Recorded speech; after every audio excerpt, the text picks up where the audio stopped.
This Impact Wrestling review was brought to you by 5 Hour Energy. Try it, and Taz will take another several years off from the announce booth, per his contract.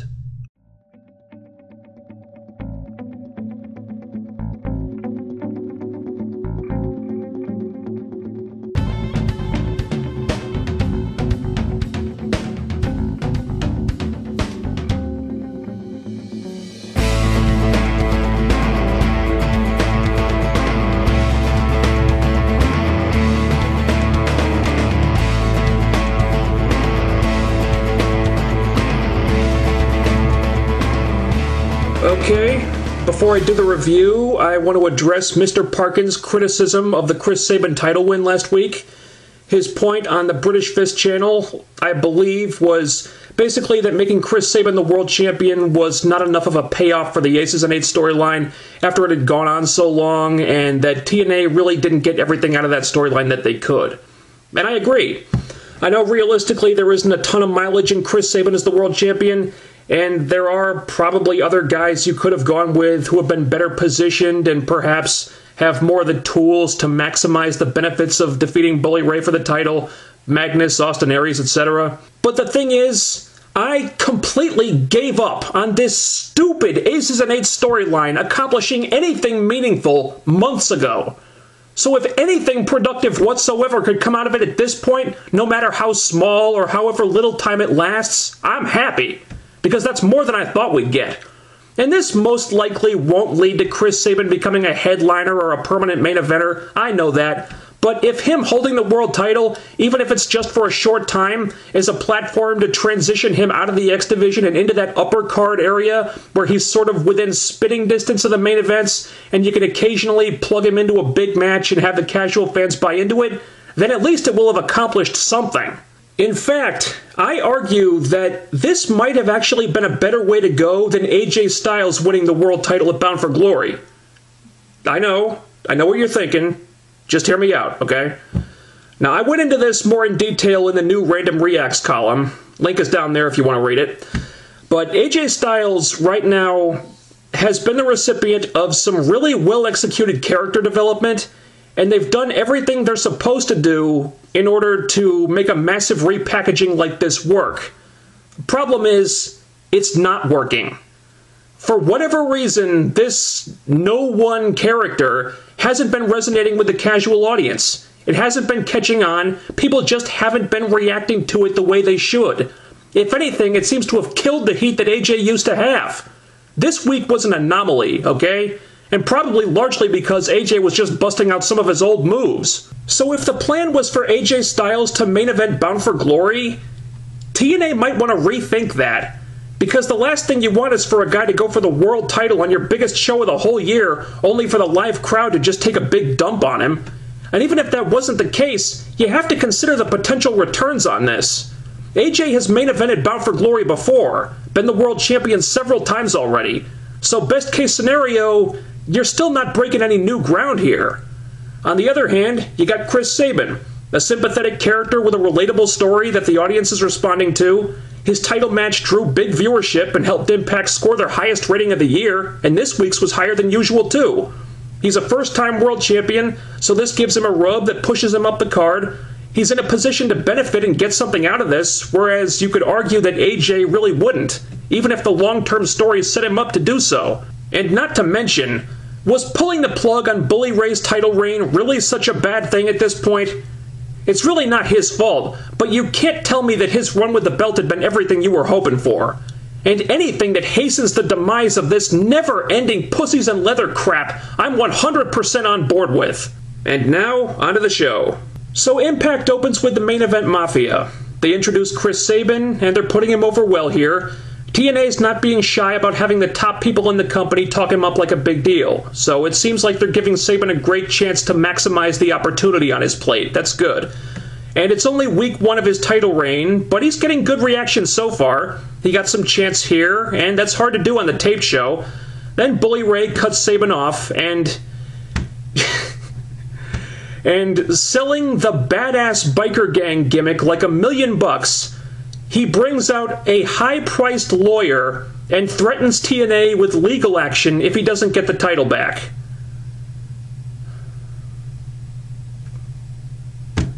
Say what?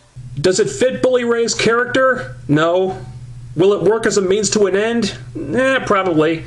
Again, it's hard to gauge crowd reactions on the tape show, but Bully can get just about anything over. The lawyer, I believe, was Dean Hill from OVW, and I never noticed this before, but holy shit, this guy looks like Kevin Nash. He could have been Nash's twin. He even sounded a lot like him. I mean, Jesus, this was creepy. I mean, you, Dean Hill, stop doing that, man. I mean it.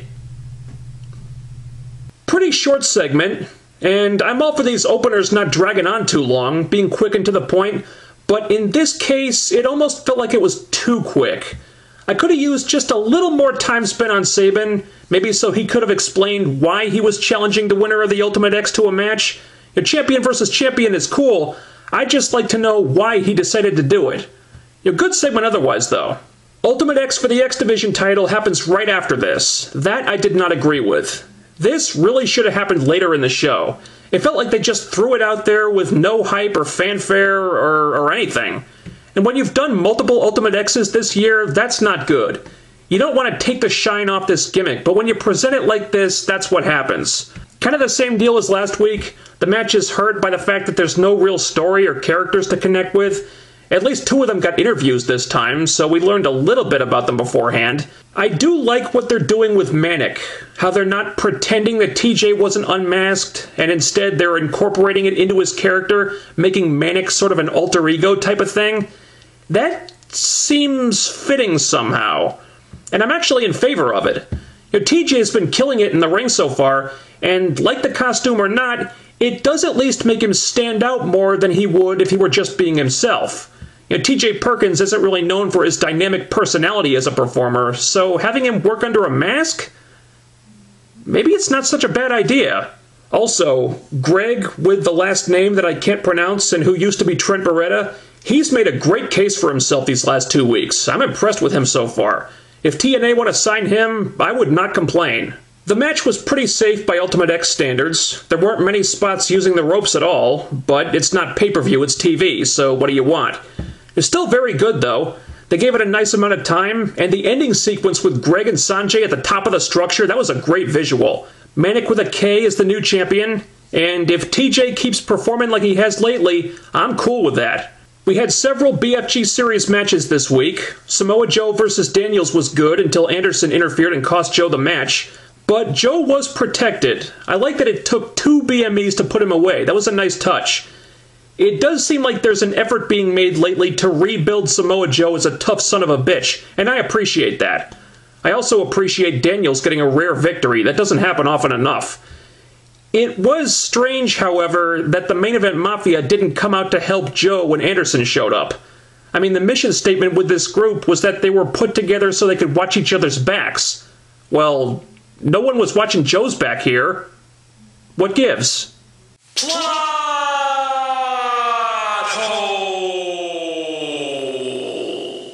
Also, they did Anderson versus Hernandez. Anderson wins. Good. Moving on. Then we get our knockout segment, and before the title match, Velvet Sky comes out for a promo. I got a little something I need to get off my chest right now. She says that she made a mistake letting Mickie James know that she was injured. And that's stupid because everyone already knew she was injured anyway. It wasn't some big secret. Long story short, Velvet's going to be watching the match from ringside very closely, and she wants back in the title picture. No, no, no. Can we please not do this again? Did Velvet not embarrass herself enough in those matches with Mickie? Are you really going to make us watch her Forrest Gump her way through more championship matches? No, thank you. This alleged superstar is an unworthy opponent. The title match is pretty good. Probably not everything Gail Kim and Mickie James could deliver, but that might just be me being so anxious to see some new blood in there. It's good and solid, though. but the ending is stupid. Mickey capitalizing after Gale gets into ODB's face, you know, because antagonizing the referee worked out so well for Gale last time. This whole show is ridiculous! Then Brooke Hogan reminds Gale that ODB is still a wrestler. Oh my God, he's gonna puke! He's gonna puke! He's gonna puke!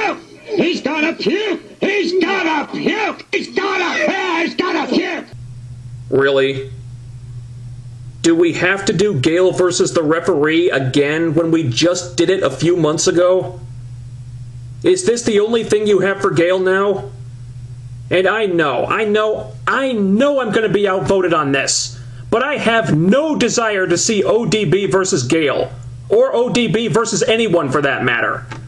We've seen this before, several times in fact. And if you think ODB is going to deliver something different this time, then you haven't been watching ODB very long. Her character is stale as hell, she hasn't evolved it since 2007, she's another person that Gale is going to have to carry in the ring. All ODB is, all she's ever been, is a gimmick.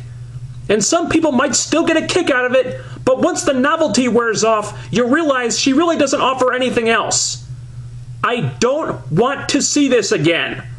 Unfortunately, with the Knockout roster down to practically no one these days, pretty soon all they're going to have is repeat feuds. Where the hell is Tessmacher, goddammit? I will not participate in this charade this evening. We had one more Bound for Glory series match, and it was a doozy. AJ Styles versus Jeff Hardy for the main event. Wow. Very good match. Probably the best match AJ's had since he changed his wrestling style. And I love that AJ not only won, but he won by submission. TNA really need to be flexible when it comes to their established guys putting over the homegrown stars like this. We've seen in the past that these people are often protected way too much.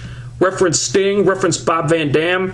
But if you're really serious about creating your own stars, they need to be viewed as being on the same level as the WWE WCW imports. There's no way around that. It was nice to see AJ getting more of a reaction here than he has lately, but again, him showing shades of the old AJ was probably a big factor in that. And that did get some cheers, but it seems like that's not what the writers are going for. They seem dead set on AJ being a tweener, and I hate to say it, but I think that may be the problem. The final segment of the night was where we got the payoff for this Bully Ray threatening legal action thing. And they built up to this pretty well, even though the justification was kind of flimsy, considering how Bully not only won the title, but kept it as long as he did. I really don't think he had much of a case here, but whatever. Again, the fans seem to be accepting Chris Sabin in this role so far. Hogan puts him over very nicely, he agrees that Bully's lawsuit is a load of crap, and then he makes the main event of Hardcore Justice, even though, didn't we just do Hardcore Justice as a one-night-only pay-per-view? I guess it doesn't matter. Bully Ray will get his contracted title rematch, but to prevent the pussies in leather from getting involved this time, Hogan says that it's going to be in a steel cage.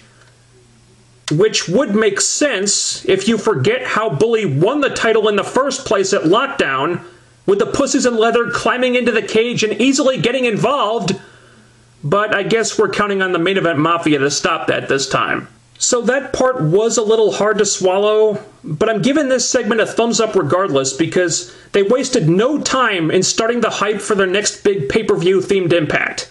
They announced the main event, they did it in a way that made it seem like a big match that made you excited for it, and I think TNA have the right idea with this now in regards to how do we treat these big event shows in between pay-per-views. You know, the first time they did this, I think it was in Corpus Christi, correct me if I'm wrong, was when they did the Bully Ray Jeff Hardy Full Metal Mayhem match. You know, that show had a lot of build-up, and it was a good show, but the ratings didn't really budge if I remember right. You know, last week they did the Destination X themed Impact, with arguably less hype overall, and they did their best rating of the year. And that seems to be the X factor. If TNA can not only hype these shows well, but more importantly brand them well as basically pay-per-views on free TV, I think that's the trick. That could be what got those extra people to tune in last week. It was either that or the lead-in from Cops helped the rating more than we thought it did, but this is what I think. And one other thing I liked this week. One of the reasons why I found this show so enjoyable, there wasn't nearly as much focus on the pussies in leather as we're used to. Most of them didn't even appear. It was Bully and Anderson, and that's it.